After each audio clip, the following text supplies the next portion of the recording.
All right, there is a small muscle in your rear end. It sits underneath your glute, the big muscle. That's a literal pain in the butt.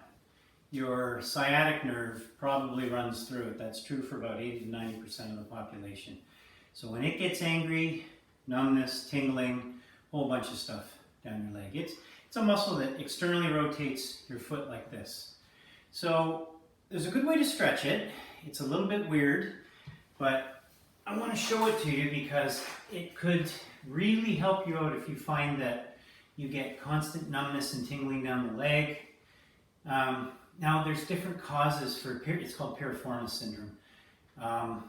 It could be a bulging disc. In that case, this stretch will give you very temporary relief, and then the numbness and tingling will come back. So you're going to need more either chiropractic or osteopathic or medical care than I can offer. But the stretch is a good place to start, okay? I have Piriformis syndrome a bit on the left side, and I find that it really helps to stretch it, okay? So I'm going to start on the left side here. Now, what I do is I'm sitting down in a chair. My feet, I want it to be like standard chair height, but I don't want it to be like a soft couch or something. Make it a harder chair, like a kitchen chair or something. And I'm going to cross my legs. Okay, you can already see I'm tight on this side because it's hard for me to cross my leg. All right, and you see how my knee is up higher than my foot, and I'm even having trouble maintaining that position. What I want to do through this whole stretch is I don't want to lean off to the side. I don't want to lean to this side. I want to stay straight up and down. I'm either going to use my hand or my arm. In my case, I like to use my arm, and I'm going to push my knee down, hold on to my foot, push my knee down, but keep my body straight. I'm going to hold that for about 30 seconds. So here we go. Breathe in, out, push down a bit. You're going to feel a tug, if you're doing it right, on the outside of your hip, at the top of your hip, okay? So, if you feel that, let about 10 seconds go by. I'm going to breathe in, out, and go down just a little bit lower.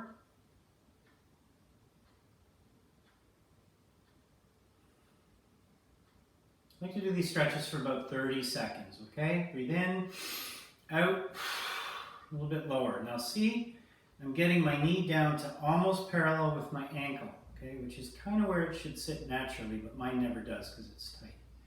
It's about 10 more seconds. I'm slowly going to come out of it. Now I'm going to change feet. But I can feel that's a little better already, okay? Do both sides. Always do both sides, even if only one side's bothering you, okay? See how it's easier for me to get this leg up? You may find the same thing.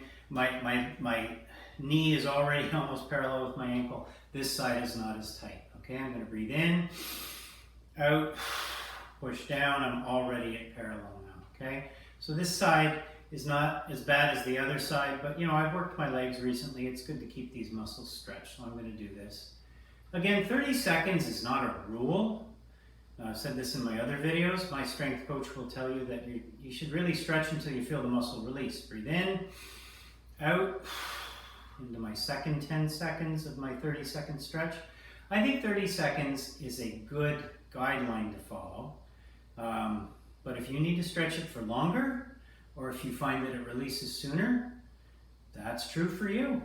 Okay, breathe in, out, and 5 more seconds, and we're going to come out of that. Good. And there's the piriformis stretch, okay? Tiny little muscle. It can cause a lot of grief. If you stretch it, keep it happy, it can really help you in your strength training program.